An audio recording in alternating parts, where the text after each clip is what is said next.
Hey guys, Hitman89 here, I hope you're doing great. Today, we're gonna be looking at the best online multiplayer games to play right now. I picked the best games out of the ones we got in 2023 and 2024 so far, and I'm not gonna make this intro longer than it needs to be, so let's dive right into it. Helldivers 2 is super fun, even with randoms, but at the time of making this video, it still has some serious server-related issues, and it may crash every now and then. I've only been able to try out the PS5 version, which, if we're being honest, looks like shit in performance mode from up close. Anyway, Helldivers 2 is basically a third-person Starship Troopers with the same kind of sarcasm. And spread managed democracy throughout the galaxy. And apart from spreading democracy, you'll be blasting big-ass alien bugs, robots, and probably your teammates by mistake, cause friendly fire is always on, so if you're into extraction shooters, definitely give this one a shot. Let's move on to the second game. This game's destruction system is what made me play it in the first place, cause it reminds me of Battlefield's good old days. So the finals is a game show where contestants compete for money by killing each other, cracking safes, and taking the money back to safety. I went with the heavy build cause I love using the RPG. Maybe it's cause I'm Arab and I really enjoy blowing shit up, or maybe everyone does, especially when it looks this good. Oh, and the finals is free, so consider playing it if you haven't yet. Speaking of free, Deceit is going free to play and is also releasing on console, so grab a mic, a couple of friends, and get ready to either be an infected and deceive people into trusting you so you can sacrifice them, or be an innocent and see if your friends are as trustworthy as you think they are, and if they will help you escape the ritual, or if they will backstab you at the very last moment because they were infected this whole time. Speaking of which, accusing an innocent person and making everyone turn them into Swiss cheese, then voting them out is always hilarious.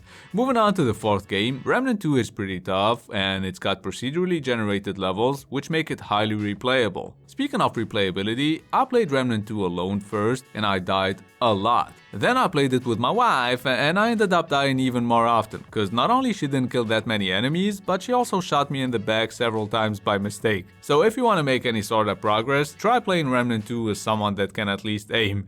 At number 5 we have a really interesting survival game. I played Enshrouded with my brother, and even though there's no friendly fire, that didn't prevent me from killing him by shooting explosive barrels every time he went near one. All jokes aside now, this is an open world RPG that's also a voxel-based survival game, so apart from doing quests and having a bunch of side objectives to do, you can dig through pretty much anything and build all kinds of stuff. I really wasn't planning on spending a lot of time building and improving this house, but I enjoyed doing it, and I even ended up decorating it every now and then. And no, I'm not gay.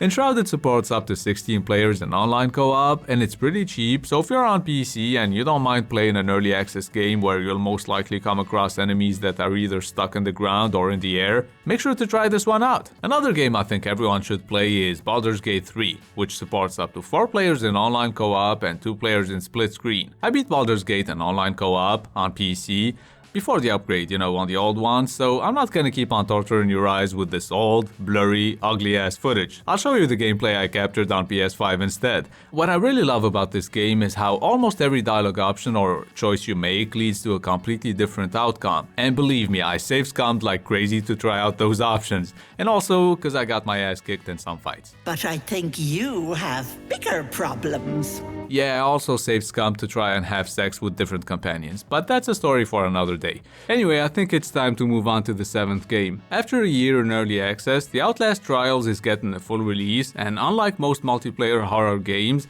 this one is actually scary. I wouldn't recommend playing it with randoms though, cause if you truly wanna enjoy it, try playing with at least one friend. Keep in mind the AI is dumb as fuck, except when they pretend to be one of your teammates and they shank your ass. Let's take a look at the next game. Ever wanted to capture and enslave a bunch of creatures and make them work for you 24/7? Yeah? Then Palworld is what you need. Wake up and get back to work, you pieces of shit. So yeah, basically it's Pokemon with guns. Except if this was made by Nintendo, it would look like a PS1 game. Let me know if you played Palworld and if you liked it or not. Now before I end this video, here are a couple of honorable mentions you might want to consider. Warhammer 40k Darktide is really fun. Mowing down waves upon waves of enemies feels great, and teamwork is mandatory if you want to survive longer than 5 minutes. Party Animals on the other hand is just plain dumb fun. Beating the shit out of your friends and tossing them in water never gets old. This is one of those games you play at the end of a gaming session to laugh your ass off. At least that's what I do. And that's gonna be it for the best online multiplayer games to play right now. Now, I've only picked games from 2023 and 2024 so far to make sure the list is fresh and relevant,